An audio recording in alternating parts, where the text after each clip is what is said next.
그럼요. 밝게 오프닝 해주셔서 감사한 것 같아요. 아, 방금 그게 쓴 건가요?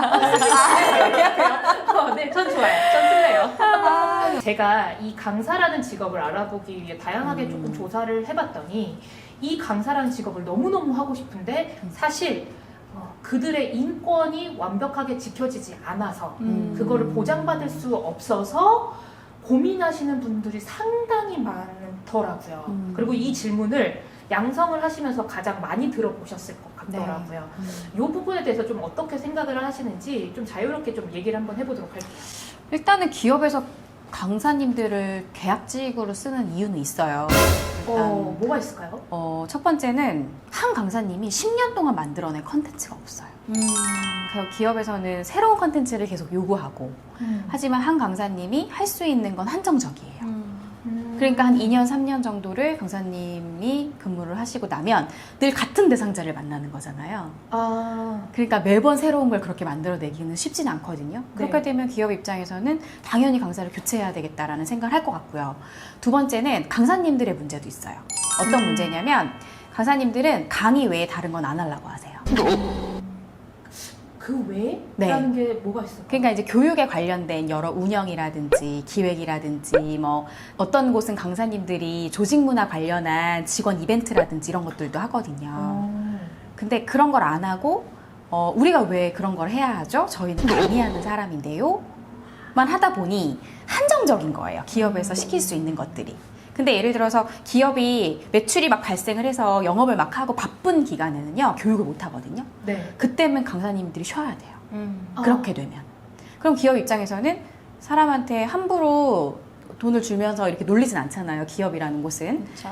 그러니까 사실 저는 회사 다니면서도 정말 다양한 것들을 많이 하려고 했고 내가 필요한 그런 상황들을 좀 많이 만들었던 것 같거든요. 그래서 저는 사실 사내 강사님들이 나는 강의만 하는 사람이 갇혀버리면 굉장히 경쟁력이 떨어진다라고 보기도 해요. 그래서 좀 많이 이렇게 좀 활동을 하셔야 될 필요도 있다라고 생각이 좀 들고요.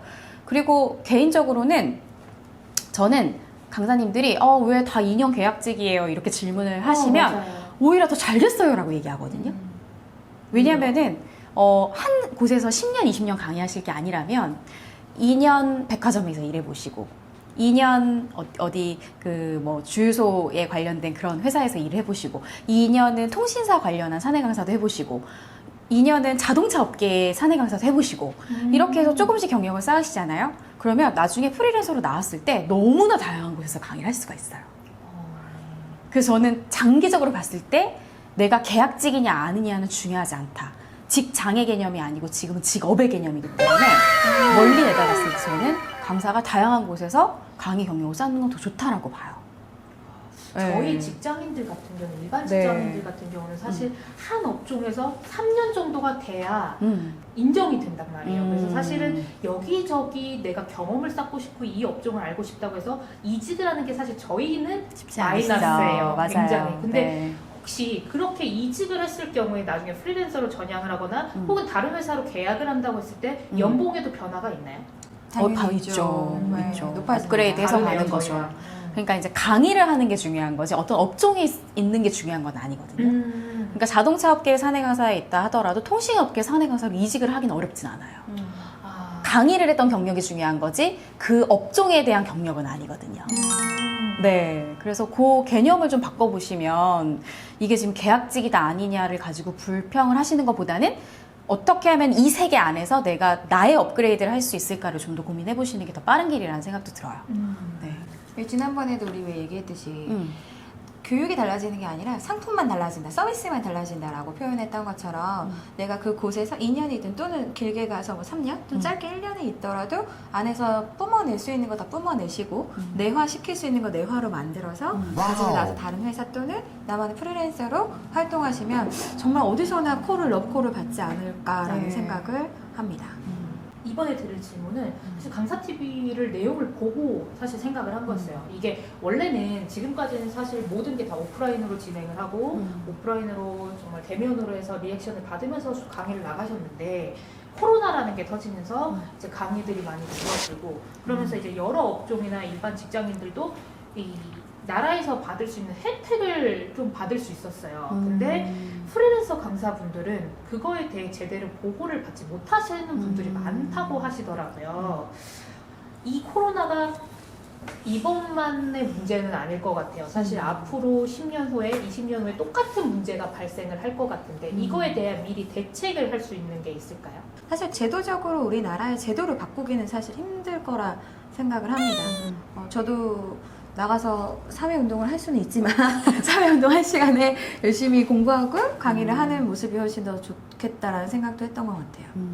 저는 구조적으로 바꿀 수 없는 문제는 빨리 포기해야 된다고 생각을 하고요. 직장인들은 기본적으로 소득에 대비해서 17%의 세금을 떼요. 그렇죠. 근데 프리랜서는 저희가 강의를 나가면 강의 페이를 3.3에서 8.8%까지 떼거든요. 네. 이게 기업에 따라 조금씩 다른데, 자, 그렇다고 하면 저희는 직장인들보다 세금을 덜 떼잖아요. 그렇죠. 대신에 직장인들은 안정감을 얻는 거죠.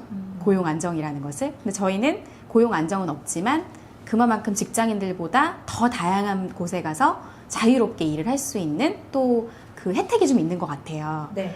그래서 뭐 공공기관이든 사기업이든 공무원 기관이든 그런 다양한 곳에서 일을 하면서 직장인들보다 훨씬 더 돈을 많이 벌 수 있는 기회를 얻는 거기 때문에 저는 사실 이제 세금에 대한 불만이라기보다는 어떻게 하면 이 시장에서 내가 세금 걱정 안 할 정도로 돈을 많이 벌까를 고민하고 더 브랜딩을 할까에 더 초점을 맞추는 게 조금 더 맞다라고 보고요. 개인적으로 이런 질문 많이 하세요. 프리랜서 강의를 하면서 직장인보다도 돈을 못 버는 분들이 계시거든요. 있죠. 있죠. 그럼 저는 빨리 직장 들어가시라고. 그렇죠. 그 프리랜서 하시면 안 돼요. 물론 1, 2년 차에 그걸 빨리 포기하라는 이야기는 아니지만 이미 내가 5년, 6년, 막 7년, 10년이 됐는데도 지금도 직장인만큼 벌지 못한다. 그러면은 사실은 그냥 안정감 있게 회사 생활을 하시면서 경력을 쌓으시는 게 더 유리하다라는 생각을 좀 저는 하는 편이거든요. 그렇게 오래돼서 나이가 차서 못 들어가는 경우들도 있는데 그럴 맞아요. 때는 또 자기 더 퍼스널 브랜딩을 위해서 더 노력을 해야 된다라고 생각을 하고 나는 이렇게 못 벌고 있는데 제도적으로 우리나라에서는 프리랜서를 도와주지 않아 라는 데 부정적인 감정보다는 그 감정을 나에게로 돌려서 나를 조금 더 차고 올라올 수 있도록 노력하는 게 좀 낫지 않을까? 인권에 대한 얘기를 하다 보니까 네. 추가로 좀 더 드리고 싶은 건데요. 아무래도 이 강사라는 직업이 여성의 비율이 훨씬 더 좀 많은 것 같기는 해요. 맞아요. 이렇게 직접적으로 말씀드리기 좀 죄송할 수도 있는데 여성의 비율이 많고 남들이 봤을 때 화려함을 가장 이렇게 갖고 있는 직업이다 보니 혹시 강의를 나가시면서 이제 뒤에서 연락을 물어 이렇게 여쭤본다든지 그런 식으로 강의를 해서 그분들을 존중은 해야 되지만 여성이라는 이유만으로 혹은 이런 강의 내용과 무시해서 약간 그렇게 뒤에서 뭐 연락을 되게 연락처를 쉽게 물어본다든지 DM으로 연락을 한다든지 이런 경우는 많이 없으신가요? 전 없어. 저도 없어요. 왜 우린 연락이 좋은 없지? 건가요? 나쁜 건가요? 네.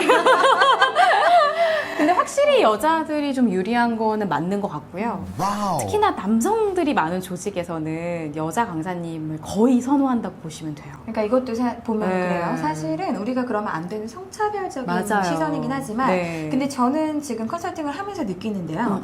여자 강사와 남자 강사가 반반이지 않을까라는 생각도 좀 합니다. 아, 오히려 여자 강사가 네. 많이 드러나서 더 많아 맞아요. 보이는 네, 건가. 네. 그리고 굳이 선호를 하자면 이 상황에서 여자를 선호하거나 남자를 선호하거나 거의 비슷하게 선호가 비슷해요. 그리고 여자만 선호하지 않아요. 컨텐츠에 따라 좀 다른 것 같아요. 많이 다르죠. 그러니까 예를 들면 세일즈라든지 협상, 뭐 시간 관리, 리더십 이 분야는 확실히 남자 강사를 선호해요. IT까지. 4차 산업혁명 뭐 이런 주제들 맞아요. 있잖아요.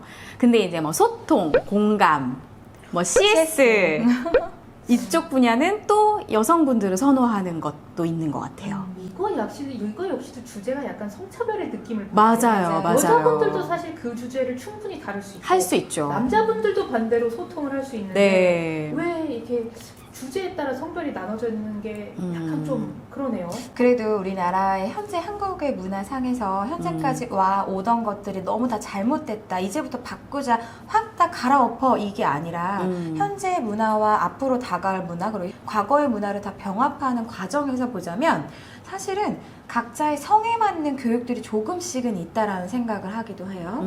그리고 그 성에 맞는 것들을 우리는 사실 제가 성공하게 된 계기가 파워포인트라고 하는 IT 관련 교육을 했는데 IT 관련 교육에 여자 강사님은 정말 드뭅니다. 근데 여자 강사가 그 강의를 했어요. 그래서는 성공하게 된 케이스이기도 하잖아요. 그것들을 뛰어넘을 수 있는, 성을 뛰어넘을 수 있는 나만의 컨텐츠가 조금 더 포인트가 되어야 되지 않을까라는 생각이 일단은 기업 담당자, 교육 담당자분들이 경험을 좀 해보셔야 돼요. 네, 요즘에 유튜브 영상 편집 이런 쪽도 여성분들 되게 많이 하시잖아요. 굉장히 잘하시는 분들 근데 많아요. 일단은 여자를 선호하지 않지만 그래도 한번 여자 강사를 경험해봤을 때 나쁘지 않구나. 더 반응도 나쁘지 않구나. 이런 것들을 경험해보셔야지만 조금씩 바뀔 수 있는 부분인 것 같아요.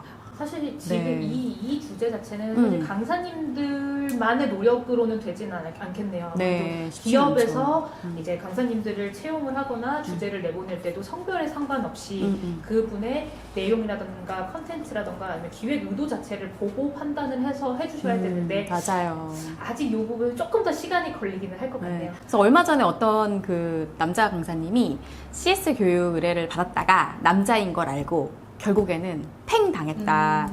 그래가지고 그 불만의 글을 페이스북에 엄청 쓰신 거예요. 왜 CS 교육은 여자만 가야 되냐. 그래서 되게 한편으로는 되게 안타깝기도 했고 조금씩 바뀌어 나가야 될 것 같아요. 요렇게 얘기하면 강사님들과 강사님을 준비하시는 후배 강사님들 도우실 수도 있을 것 같은데 물론 어느 업종이나 성차별은 존재하지만 그거를 깨는 것도 결과적으로 본인이 돼야겠죠. 맞아요. 하지만 그 성별이 갖고 있는 그런 특유의 특징을 무시를 할 수 없기 때문에 여자로서 뭐 조금 더 섬세한다든지 아니면 말투가 부드럽다든지 뭐 이런 부분이 있잖아요. 혹은 남자분들은 굉장히 직설적이지만 혹은 무게감이 있고 중후하고 뭐 이런 부분이 각각 있으니까 그거를 바탕으로 자신의 컨텐츠를 만들어낸다면 뭐 두 분처럼 어느 광의를 떠나서 충분히 자신의 능력을 발휘할 수 있지 않을까. 자기의 성별을 또 하나의 무기라고 생각을 하시고 조금 도전을 해보시면 괜찮지 않을까라는 생각이 좀 듭니다. 네, 그럼 저희 다음 편에서는 이거와 관련된 이 직업에 대한 편견에 대해서 조금 더 집중적으로 질문 드려볼게요. 감사합니다. 남성과 여성 모두 다 피해